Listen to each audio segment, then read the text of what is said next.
Pieces in short programme में एक बार फिर से आपका स्वागत है। आज का विषय है खबरों में विश्व व्यापार संगठन। सबसे पहले जानते हैं ये खबरों में क्यों है। हाल ही में भारत ने अबू धाबी में शुरू हुए विश्व व्यापार संगठन के 13वें मंत्रिस्तरीय सम्मेलन में एक तरफा व्यापार संरक्षणवादी उपायों के बढ़ते उपयोग को उचित ठहराए जाने पर चिंता व्यक्त की। बता दें कि इस बैठक का लक्ष्य कृषि, मत्स्य पालन और व्यापार और सतत विकास के बीच संबंधों पर चर्चा करना है। साथ ही अत्यधिक मछली पकड़ने में योगदान देने वाली सब्सिडी पर प्रतिबंध लगाने, फिल्मों और वीडियो गेम जैसे डिजिटल मीडिया पर करों पर रोक लगाने और कृषि मुद्दे भी इस बैठक का विषय हैं। चलिए अब जानते हैं विश्व व्यापार संगठन यानी WTO के बारे में। परिचय। WTO एक अंतर्राष्ट्रीय संगठन है जो वैश्विक व्यापार को नियंत्रित एवं बढ़ावा देने का कार्य करता है।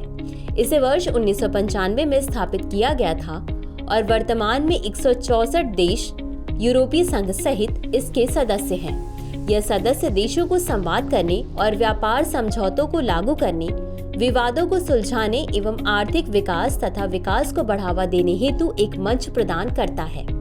इसका मुख्यालय जिनेवा, स्विट्जरलैंड में है। बता दें कि भारत वर्ष 1947 में GATT तथा WTO का संस्थापक सदस्य देश बना। WTO की उत्पत्ति। WTO को वर्ष 1947 में संपन्न हुए प्रशुल्क एवं व्यापार पर सामान्य समझौते के स्थान पर अपनाया गया। WTO के निर्माण की पृष्ठभूमि GATT के उरुग्वे दौर वर्ष 1986 से 94 की वार्ता में तैयार हुई।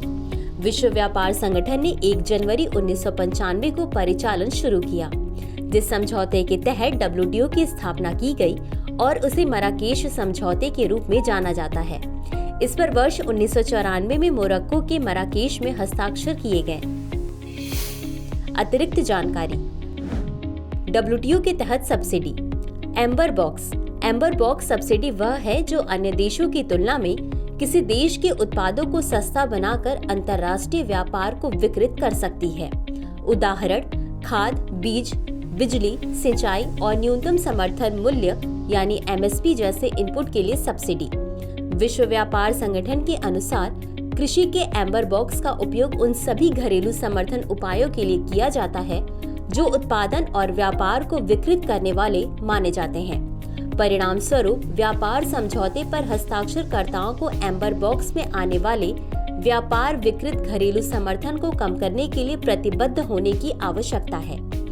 सदस्य जो इन प्रतिबद्धताओं को पूरा नहीं करते, उन्हें अपने उत्पादन मूल्य के 5 से 10% के अंदर अपना एम्बर बॉक्स समर्थन रखना चाहिए। विकासशील देशों के लिए 10%, जबकि विकसित देशों के लिए 5%। ब्लू बॉक्स यह शर्तों के साथ एम्बर बॉक्स है जो विकृति को कम करने के लिए डिजाइन की गई स्थितियां हैं। कोई भी समर्थन जो आमतौर पर एम्बर बॉक्स में मौजूद होता है उसे ब्लू बॉक्स में रखा जाता है, यद्यपि इसके लिए किसानों को उत्पादन सीमित करने की आवश्यकता होती है। इस सब्सिडी का उद्देश्य उत्पादन सीमा निर्धारित कर अथवा किसानों को अपनी भूमि का एक हिस्सा आरक्षित करने के लिए बाध्य कर उत्पादन को सीमित करना है।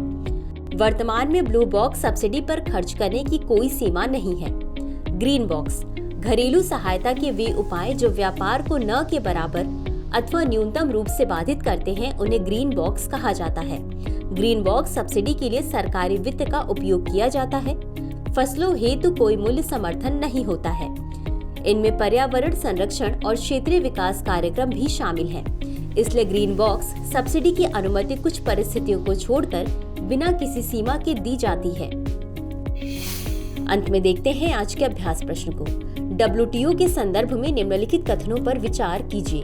1. हाल ही में WTO के 13वें मंत्रिस्तरीय सम्मेलन का आयोजन दोहा में किया गया। 2. WTO की स्थापना 1995 में की गई थी। उपर्युक्त में से कौन सा या कौन से कथन सही है या सही है? A केवल 1, B केवल 2, C 1 और 2 दोनों, D न तो 1 और न ही 2।